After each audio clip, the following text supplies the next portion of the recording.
niggas linking up. Trail niggas linking up. Link up, my nigga, let's link up. Ladies and gentlemen, welcome to another episode of The Link Up. I'm your host, Mr. One and Only, Ron the Don, and this is another edition of Off the Court.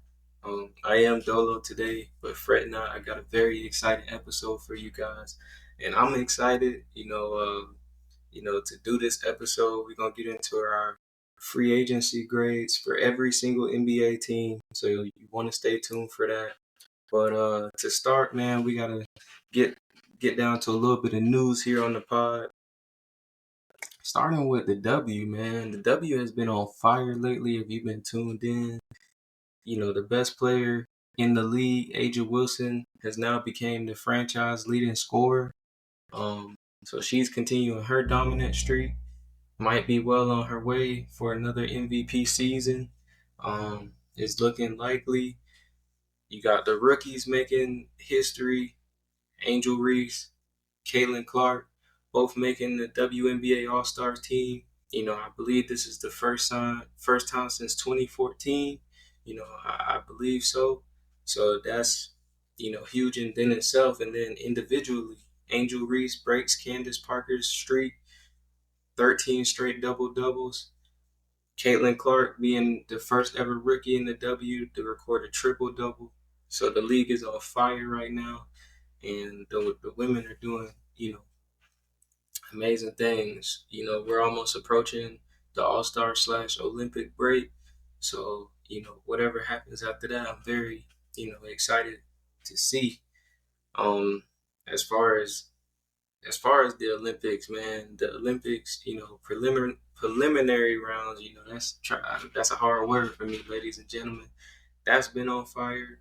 We got Giannis, Team Greece, getting Olympic berth for the first time in a long time for their country in the sport of basketball, knocking out Luka Doncic and Slovenia from contention of the Olympics this time around. So that was a huge thing.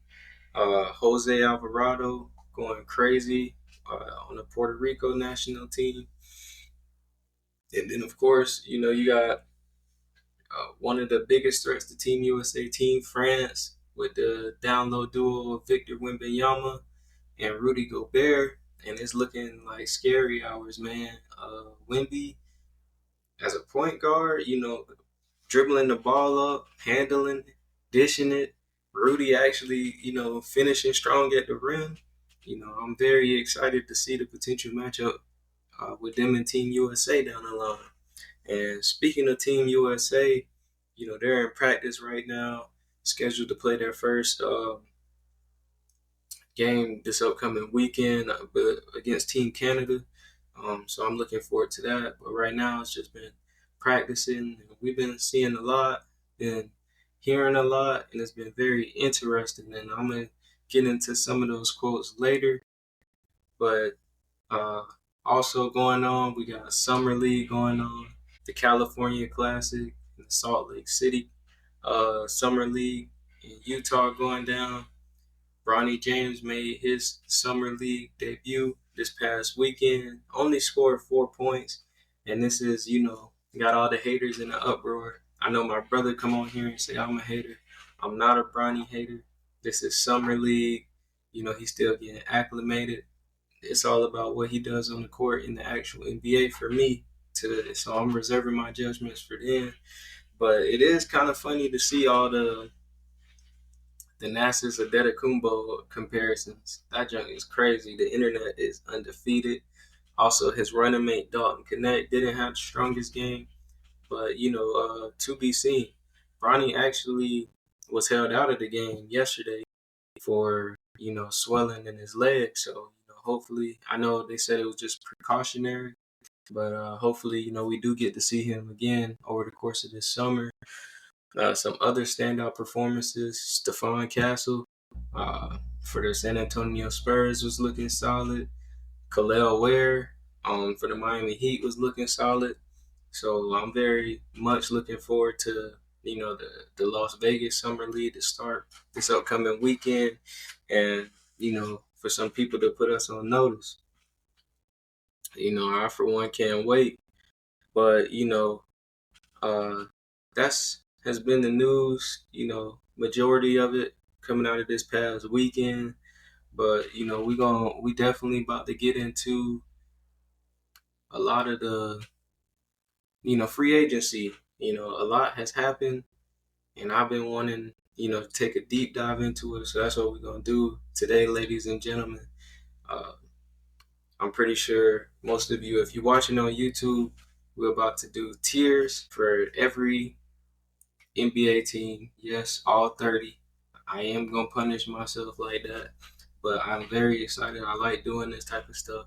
So we're going to get into it and grade each team on their off-season movement. So as you can see, I got the tiers labeled from A to F, and then also incomplete at the end. The incomplete is going to be for the teams that I feel like is who are not done. Free agency is still ongoing. We got a long time before the season starts, so a lot can happen. There's still being trade rumors floated around there, here and there.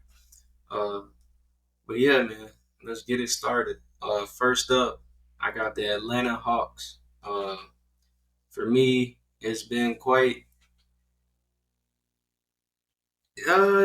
of head scratching from Atlanta, which direction, they want to go. They lost DeJounte Murray. They traded him, got back Dyson Daniels, Larry Nance Jr., Cody Zeller, and, some draft compensation, but not quite the complete package that they gave up to get DeJounte Murray. They haven't gotten rid of, Clint Capella or Onyeka Okongwu. They added Zachary Riza-Shea via the draft. Nikola Juricic, if I said that right. So for me, I still don't know where Atlanta is. A part of me just feels like they're running it back. Trae Young, it's been reported that his trade value isn't as high as it should be. So for me, I'm gonna put Atlanta in the incomplete tier. I just feel like there's deals still yet to be made. Who knows? Before the start of the season, Trae Young could be moved before the start of training camp. Clint Capella, I'm pretty sure they're ready to move on from him because they didn't trade him to New Orleans. It was reported that they didn't want to give up Capella or Okongwu for Brandon Ingram, which, I understand, especially after drafting Riza-Shea and wanting to build around Jalen Johnson. There's not really a need for wings. I've said previously on this podcast, Atlanta is where wings go to die. Hopefully that's not the case for Riza-Shea. But yeah, I'm gonna put Atlanta in the incomplete position for now. Next up, we got the Boston Celtics. Your reigning NBA champion, and to be honest, they outside of Baylor Shireman, their draft pick at the end of the first round, they haven't really added to this roster. They extended Jason Tatum, to one of the biggest contracts. They extended Derek White, re-signed Xavier Tillman, Neemias Queta, and Luke Cornett. So it's like they're pretty much locked into their championship team. And for me, I think, the Celtics, if everything clicks right for them, I know you got the emergence of Philly, the emergence of the New York Knicks. We don't know what, the Bucks are going to be, what the Pacers are going to be, what Miami might potentially be. So, I feel like all signs, at least for right now, is pointing to Boston potentially repeating. So for me, ladies and gentlemen, I got to put them in that A tier. Oh, not the Raptors, though. Definitely not the Raptors. But I got to put Boston in that A tier. I feel like bringing back this championship core, they have arguably now, the best starting five in all of basketball, especially with KCP leaving the Nuggets. So I definitely got to give, the Celtics an A. The next team, the Brooklyn Nets. Now, at first sight, you probably think, well, they just traded away arguably their best player. They re-signed Nick Claxton to a contract, traded for Bojan Bogdanovic and Shake Milton. But for me, I'm gonna be honest, because they ended up getting all their draft picks back, and this is looking like it's gonna be a tanky or lottery year. I'm gonna give the Brooklyn Nets a B. Um, I feel like this is good, especially if they enter the lottery and get that number one pick, who could potentially be, uh, Cooper Flag or Ace Bailey, franchise altering type talent. Uh, I think Brooklyn has set themselves up for good position for that year. It's going to be a sad year to watch. The Brooklyn Nets have been boring for the past couple of seasons, since, the departure of KD and Kyrie. But I think, if they're able to get, a top 3 pick in the next, or a top 5 pick, at least in the next draft, I think, they deserve to be in that B tier. Up next, the Charlotte Hornets. They re-signed Miles Bridges.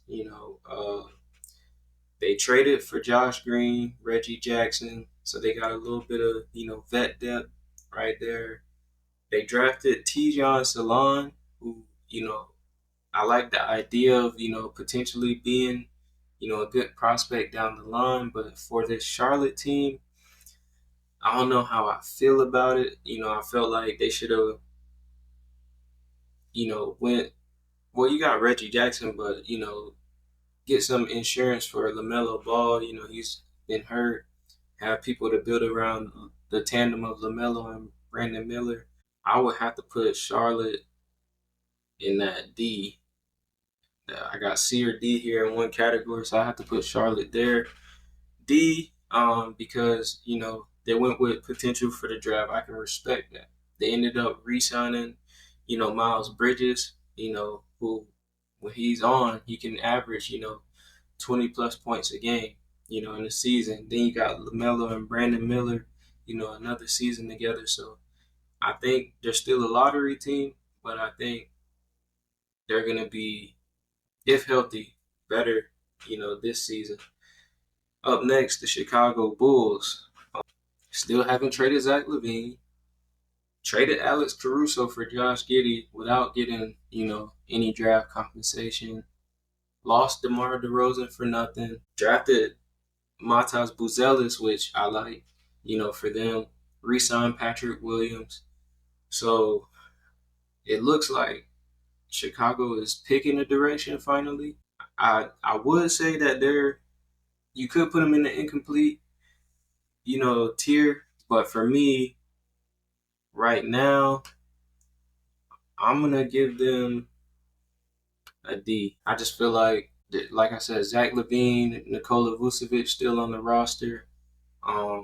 They're getting younger, so they picked a direction. But for me, is this direction good enough? I like Kobe White. I know some people feel like he could be good off the ball, with Josh Giddey coming in and taking over the primary ball handler duties. But to me, I feel like Kobe White just came off his best season when the ball was in his hands. Patrick Williams hasn't panned out. I'm not saying that you shouldn't have paid him, but because you never know with DeRozan leaving, it could open up his game a little bit more maybe.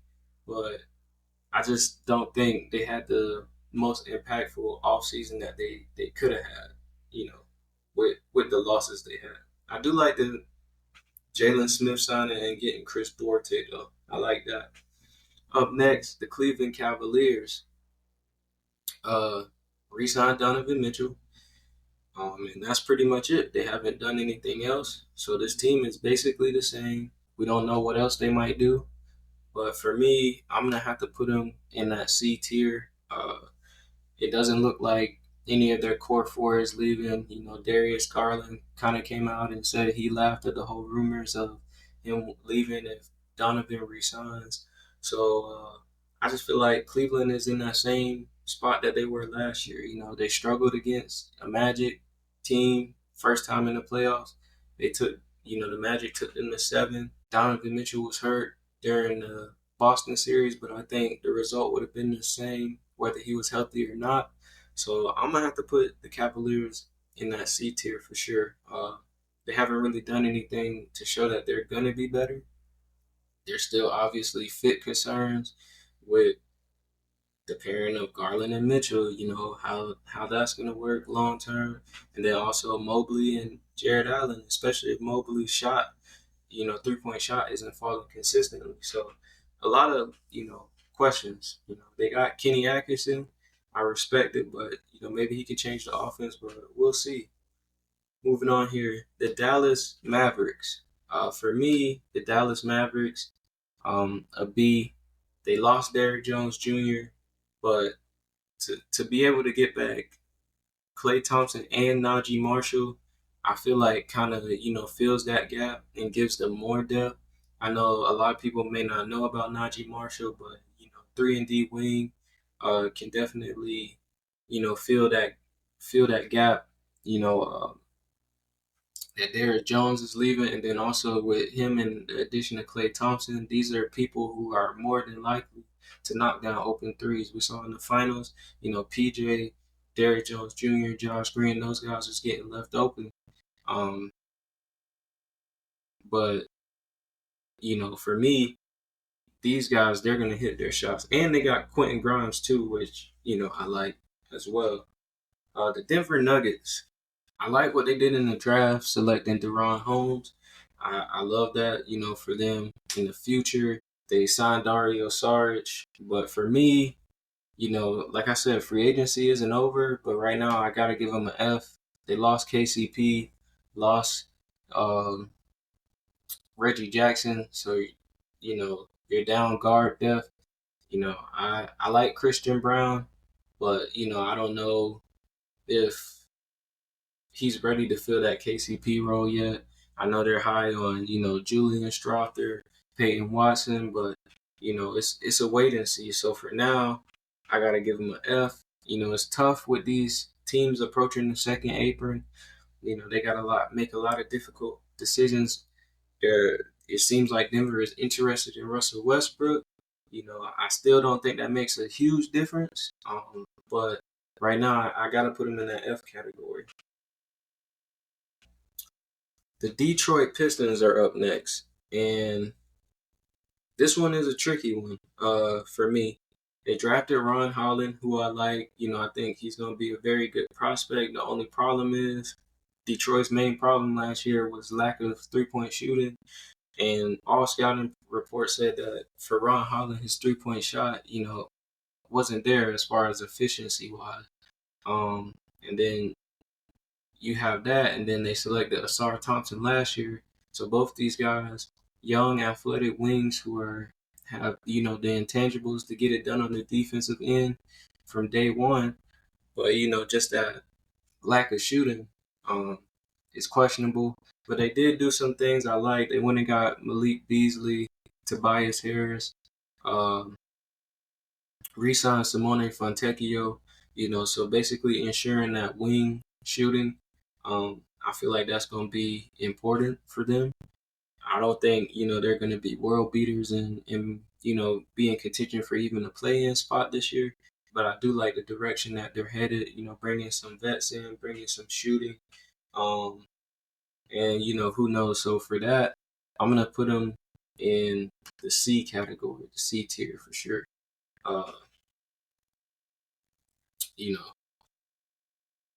The next up, we got the Golden State Warriors, which this is funny because I mentioned that I was going to get to some quotes and pieces coming out of Team USA. Steph Curry gave an interesting quote saying that, obviously he would want to be a Warrior, for the rest of his life, but he understands that anything could change in the NBA. And, if you're an overthinker like myself, that kind of gets you thinking. Curry, what you trying to say? You trying to, come out east. Maybe join them boys in the 305. You know what I'm saying? Move. Within state. Maybe join. The purple and gold. We heard AD come out and say that he loved playing with Stephen Curry. LeBron has always said he wanted to play with Stephen Curry. So very interesting. Also, as a side note, Golden State, disappointed, man. putting Klay Thompson's merch on sale like that, man. Disrespectful. You already didn't get a man his contract, man. You ain't gotta do him like that. But with all that said, losing Chris Paul, Dario Saric, Klay Thompson, they brought back Kyle Anderson, Buddy Hield, and DeAnthony Melton, which are all solid rotational players. So for me, it's been said that they were trying to trade for Paul George, didn't get it done. Now they're shifting their focus towards Lauri Markkanen. And, with that, I'm going to put the Golden State Warriors in the D category. For me, I just feel like this isn't what they wanted, for this offseason. And they didn't get better. And I don't think they got substantially worse. But, they didn't make the playoffs last year. So in the West, that's going to be tougher. Tougher this year with the Grizzlies coming back, the Spurs improving, maybe the Rockets, improve a little bit more. It's going to be tough, to playoff contention. I mentioned the Rockets, they're up next. The Rockets re-signed Aaron Holiday after Reed Shepherd and traded, for AJ Griffin from the Atlanta Hawks. Maybe, they can revitalize him. For me, I just think the Rockets didn't do anything, exciting besides get Reed Shepherd, which I think was the right pick for them. But also, it's been said that they're not interested in giving Şengün and Jalen Green, contract extensions now. Obviously, they're in a mode where they want to win now and compete in the playoff. So they're trying to do everything they can to do that. As far as not extending those guys, I'm not really sure as to why. Of course, it's a rumor, so not all rumors are true. Especially Şengün, I think he's worth extending. So with that said, I'm gonna put the Rockets in the incomplete category. I think they got a lot left to do. Our next team, Indiana Pacers, re-signed Pascal Siakam, re-signed Obi Toppin, added James Wiseman. They pretty much stayed the same. For me, because they were able to bring back Pascal and keep their team, I'm gonna give them a B. I like what they did last year, getting Pascal, so being able to retain him, I think that was a good pickup for them for sure. Now, the next team, the Los Angeles Clippers, entering, a new era, going into their own arena for the first time, since being in LA, lost Paul George, which, again, somebody who came out and said that he felt disrespected by their first offer, 2 years, $60 million. He wanted the contract like Kawhi had. They weren't trying to oblige. The Clippers re-signed James Harden, had PJ Tucker and Russell Westbrook opt in. Kawhi still on the roster. Didn't play for them in the playoffs, but is playing for Team USA. So for me, they made some signings. Signed Kevin Porter Jr., which, before all of that stuff happened, was a pretty good player. Mo Bamba, somebody who everybody expected, to be something in this league, but just haven't, done it yet. So who knows if the Clippers, could be that with him backing up Big Zoo. But for me, man, it's tough. I'm gonna have to give him an F. Yeah, I'm gonna go with an F for the Clippers. I just feel like entering into this new era. Yes, Kawhi's still there, but if Kawhi is Kawhi and he gets hurt again, I don't really see the Clippers, even though they got James Harden on the roster. I don't know if they make the playoffs, but that's just my opinion. I could be wrong. So I got them in the F category for now. We still don't know if Russell Westbrook and PJ Tucker are getting traded. So, but they're in my category for now. the Los Angeles Lakers. For me, I'm gonna give the Lakers a C. Now I know everybody might be surprised and you know, they missed out on every superstar and everything, so you might be wondering why. But you brought back LeBron James, you drafted Bronny James, so even though that's controversial, it's attention nonetheless. You re-signed Max Christie, who I really like as a prospect. Sorry, and I believe with JJ being the new coach, you know, and him being a 3-point shooter, Max Christie should thrive this year. They drafted Dalton Knecht, who was projected to go, top 10, but slid all the way down to number 17. So, and you only lost Taurean Prince. So I think the Lakers, they get a C because, they're still going to be solid. They got a new coach. They got rid of Darvin Ham. I don't think JJ is gonna be like Darvin Ham. You never know, until he actually does it. But I feel like for some reason, I don't know, call me crazy, but I just feel like they're in a better position than they was last year somehow. I don't know. Memphis Grizzlies. The only big addition that they had was Zach Edey. So for me, I'm gonna give him a D. I don't love the Edey fit with Ja Morant if the goal is to have him at starting center. I just don't know how those two occupy the paint at the same time. I also think last year's free agency for Memphis is this year's free agency, being that they were hurt, but this season taught them that they got a lot of depth with the rise of Gigi Jackson and Vince Williams Jr., Marcus Smart coming back healthy this year. So I just think, the Grizzlies will make the playoffs. But as far as offseason, they really haven't done anything to do anything.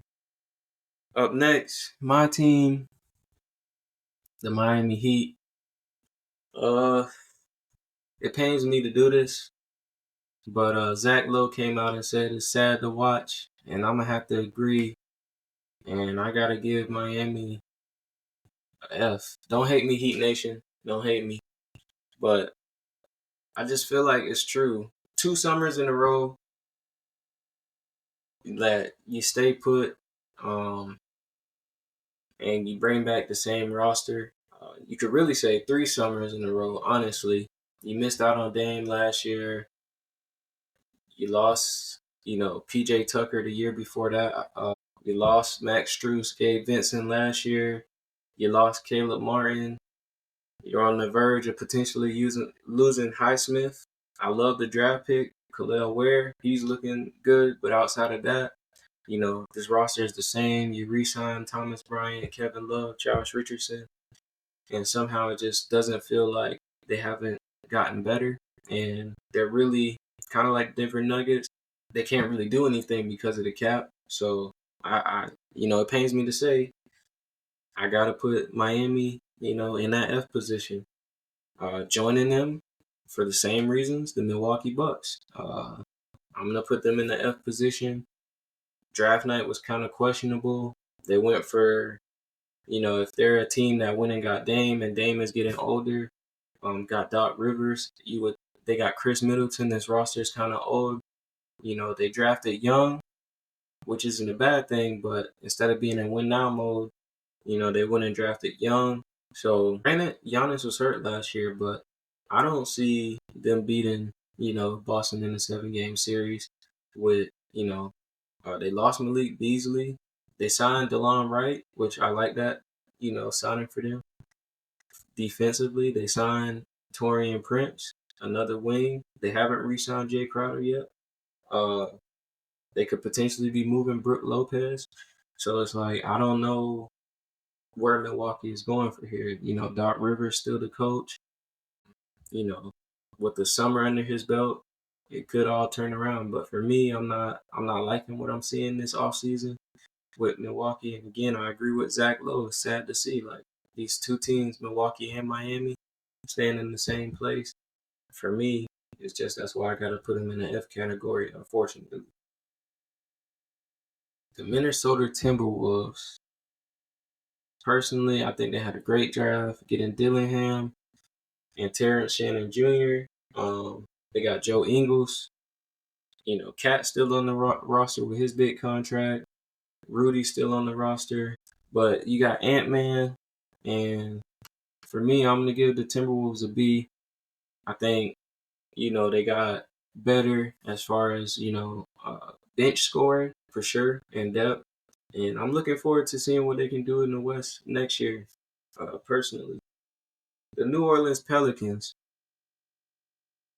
This one is tough. They just signed Daniel Tice, and they drafted Yves Missi from Baylor,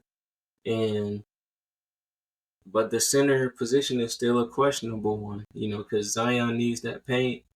Yves Missi, he's not, a stretch center. Daniel Tice can stretch the floor a little bit, so I unless they make another move, I could potentially see him starting. Who knows? They might go get Brook Lopez for that first round pick that Milwaukee's looking for. I wouldn't be opposed to that. I don't think it makes him better or worse. They traded for DeJounte Murray, however, so that was a plus. They were in the playoffs last year. I just don't know if they got better this year. You still got Trey Murphy, Herb Jones on the roster, so you're still in good shape. But Brandon Ingram's still on this roster. They're still lacking in the center spot, so I'm going to have to give them an incomplete. I feel like they're not done. They lost, Valanciunas, Cody Zeller, Larry Nance, gave up Dyson Daniels. I just lost Najee Marshall. So I'm hoping that they're not done. I don't think that they do, because I think they're moving Brandon Ingram. Where, I don't know, but that's why I'm putting them in the incomplete. The New York Knicks, without questioning, you brought back OG, you traded for Mikal, you got Tyler Kolek, who's probably not going to play, but you got him on draft night. Their roster is flooded with, wings. Will they bring back Achua? I don't know. Yes, they lost Isaiah Hartenstein, but Mitchell Robinson is still, on the roster. If he stays healthy, you could go small with Julius Randle at the 5 at some time. So if you bring back Achua, go small with him as well. But I really like what the Knicks did, going all in for Mikal, bringing back OG, having so much depth on their roster, really putting themselves in prime position to make the Eastern Conference Finals this upcoming season if all things break right. Being somewhat of a threat to the Boston Celtics. I don't think they're, for sure thing, but, I'm excited to see the Knicks ascension. Hopefully Jalen Brunson, keeps rising, scoring machine. So, and for some reason, I feel like opening night of the NBA, because for some reason every year it's always the Knicks and Celtics opening up.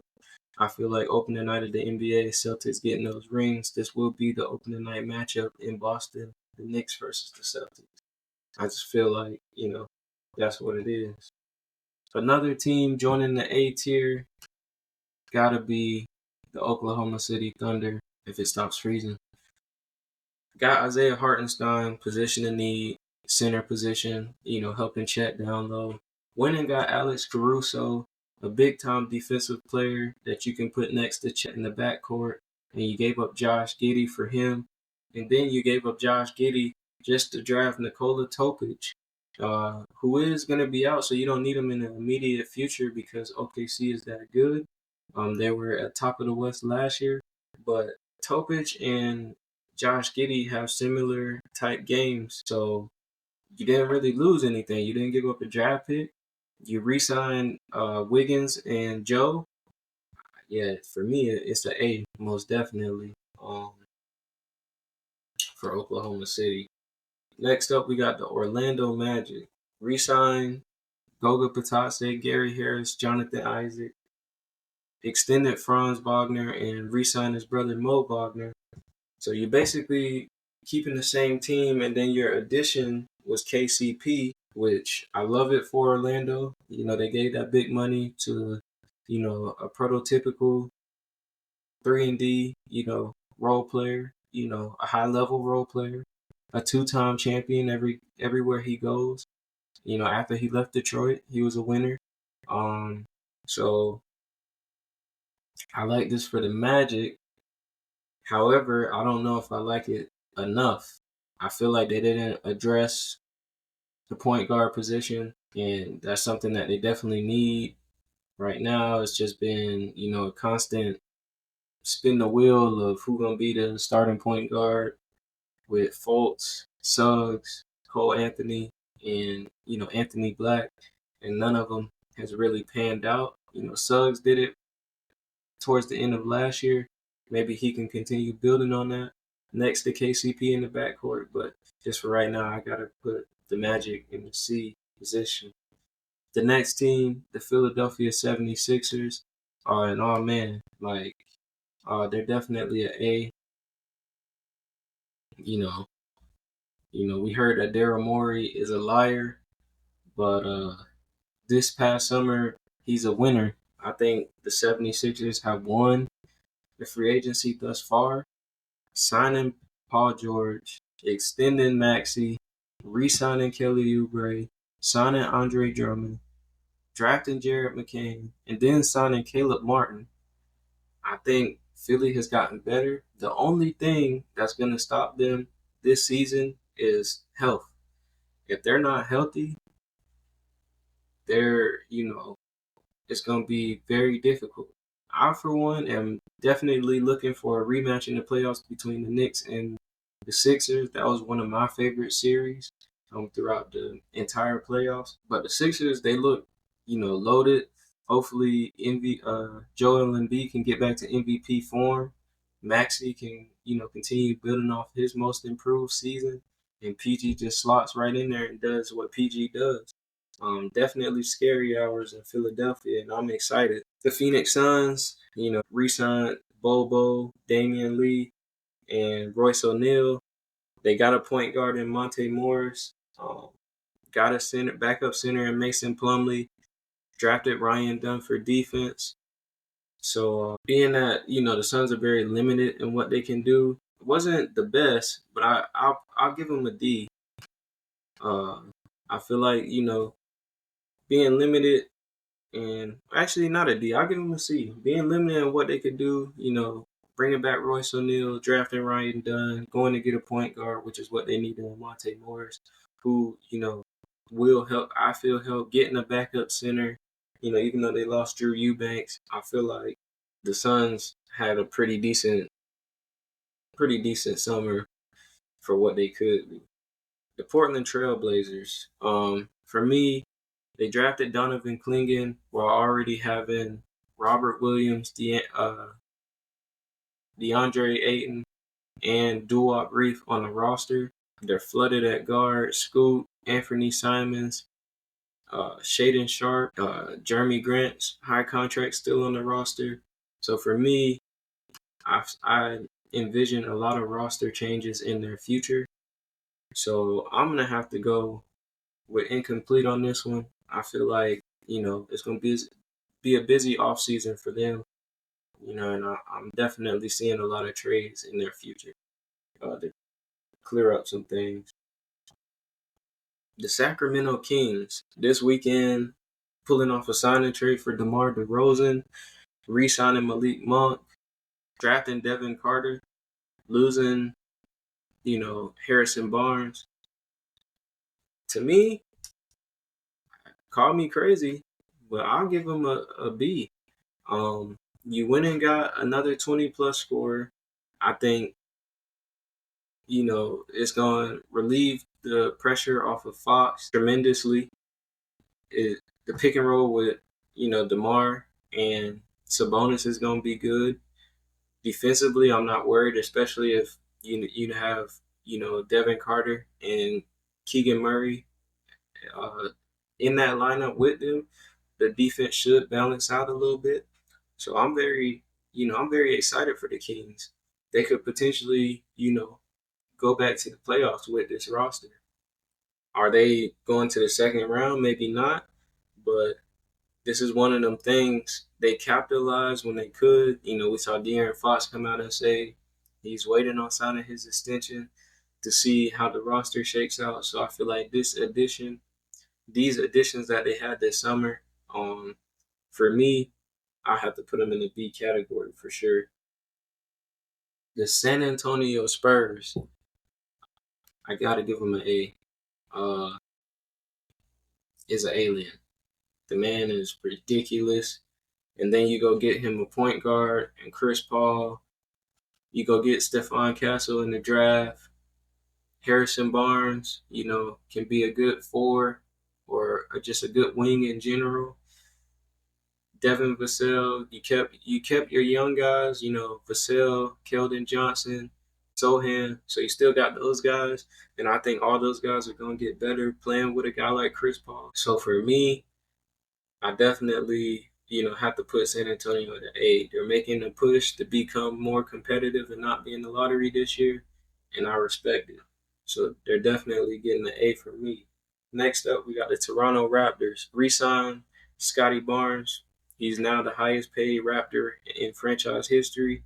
Re-signed Emmanuel Quickley. The numbers annually for him kind of questionable, but he's definitely an early candidate for me for being most improved this year, upcoming season. So, those are good things. Drafted Jacoby Walter.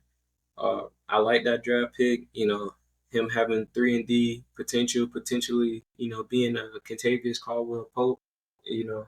I think that's good for them. They have RJ Barrett. They're rounding out Team Canada, with RJ Barrett, Kelly Olynyk, and those guys. So I'm going to give the Raptors a C. Nothing that made me lose my mind, but at the same time, they didn't get worse. So I definitely got to put them, in the C range. Up next, we got the Utah Jazz.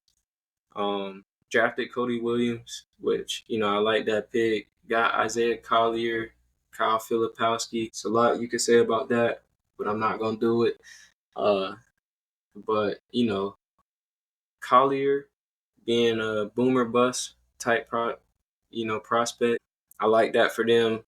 Filipowski, I think, is going to be solid. I don't think he's going to be, like a superstar or anything, but I think he's going to be solid as long as he puts it together and keep his focus on the court.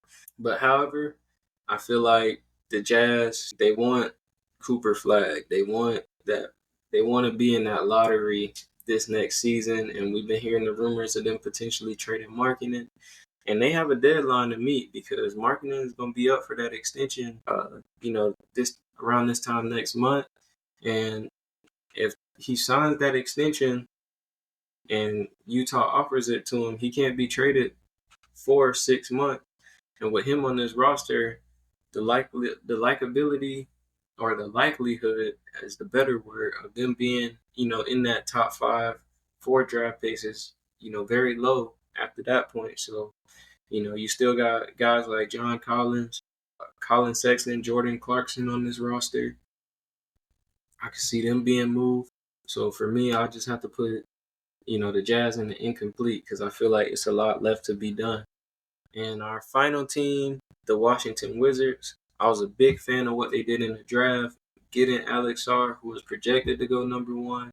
Getting Bud Carrington, a shot creator that, rose up the draft boards. Getting Keyshawn George, lights out shooter from Miami.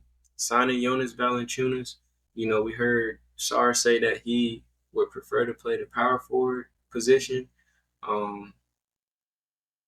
So getting Valanciunas kind of makes that easier to go, and then moving Kuzma down to the 3 if he's still on the roster. They haven't re-signed Tyus Jones yet. They got Malcolm Brogdon via trade, so I think there's, more stuff for them to do. But all in all, for me, the Wizards are going to go in the B tier here. I really like what they did this summer. I think down the line, Valanciunas could be used in a trade. You could probably sign and trade Tyus Jones. people are gonna be calling about Brogdon. So for me, this is my tier. So yeah, you can, in the A tier, you got the Celtics, Knicks, Thunder, Spurs, and Sixers. In the B tier, the Nets, Mavericks, Pacers, Wolves, Wizards, and Kings. C's, Hornets, Bulls, Cavs, Pistons, Warriors, Lakers, Grizzlies, Magic, Suns, and Raptors. F, Nuggets, Clippers, Heat, and Bucks. And then incomplete, Hawks, Rockets, Pelicans, Blazers, and Jazz. So that is our tiers, ladies and gentlemen. So it's been fun, doing that on the pod. Hope you guys enjoyed. That will be all for today's episode. I'm looking forward to having Ty on the episode, for next week. But until then, just have a good day. Be blessed. It's my birthday week, so hopefully I can make it to the next episode because, I'm going to get turned out here. But all in all, it's all love. Stay blessed, and we out. Trip forever and I'm just not getting started. That's the one. Yeah.